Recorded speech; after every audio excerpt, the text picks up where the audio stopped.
জরায়ুমুখের ক্যান্সারে আক্রান্তের ৭০% রয়ে যাচ্ছে শনাক্তের বাইরে। এছাড়া রাজধানীর মাত্র ৩টি হাসপাতালে জরায়ু ক্যান্সারের পূর্ণাঙ্গ চিকিৎসা সেবা থাকায় আক্রান্তরাও পাচ্ছেন না প্রকৃত সেবা।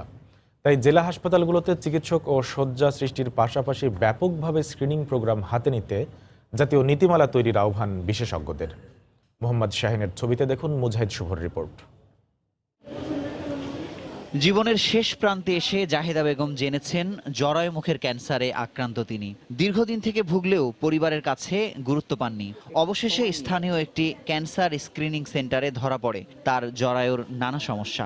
এই রোগীর আমরা জরায়ু ফেলেছি, দুই পাশে পেলভিক লিম্ফ নোডস এবং মাসিকের রাস্তার উপরের অংশ ফেলেছি এবং এখন পেশেন্ট অনেকটা ঝুঁকিমুক্ত। আক্রান্তের সিংহভাগই আর্থিকভাবে অসচ্ছল প্রান্তিক নারী জনগোষ্ঠী। তাই দুর্গন্ধযুক্ত স্রাব ও যৌন মেলামেশায় রক্তক্ষরণ নিয়ে অসংকোচ ও লক্ষণসমূহকে মাসিকের মেয়েরই সমস্যা মনে করে প্রায়শই ভুল করেন তারা।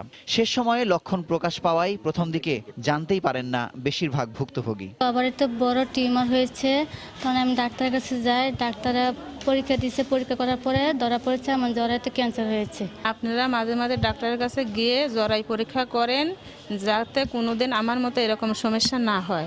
গ্লোবোকেনের সবশেষ জরিপ অনুযায়ী ধরে নেওয়া হয় দেশে প্রতি বছর ৮,০০০ নারী নতুন করে জরায়ুমুখের ক্যান্সারে আক্রান্ত হচ্ছে। এক্ষেত্রে অপুষ্টি, ব্যক্তিগত অপরিচ্ছন্নতা, ধূমপান, মাদক জাতীয় দ্রব্য সেবন কারণ হলেও বাল্যবিবাহকেই সবথেকে বড় প্রতিবন্ধকতা বলে মনে করছেন বিশেষজ্ঞ চিকিৎসকরা।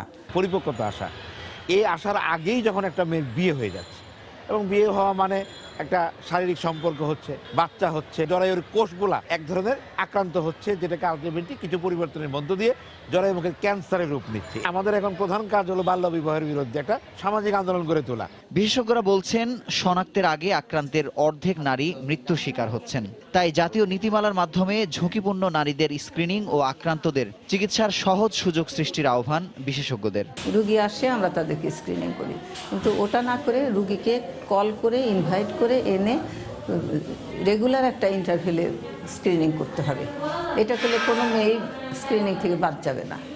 আর একটা হচ্ছে 9 থেকে 14 বছরের মেয়েদেরকে ভ্যাকসিন দেওয়া। অনেকে জানেন না দেশের জেলা উপজেলার প্রায় 400 সেন্টারে বিনামূল্যে জরায়ুমুখের ক্যান্সার পরীক্ষা করা হয়। তাই নির্দিষ্ট সময় অন্তর অন্তর সকল নারীকে স্থানীয় ক্যান্সার নির্ণয় সেন্টারে জরায়ু পরীক্ষার তাগিদ বিশেষজ্ঞ চিকিৎসকদের। মুজাহিদ শুভ, সময় সংবাদ, ঢাকা।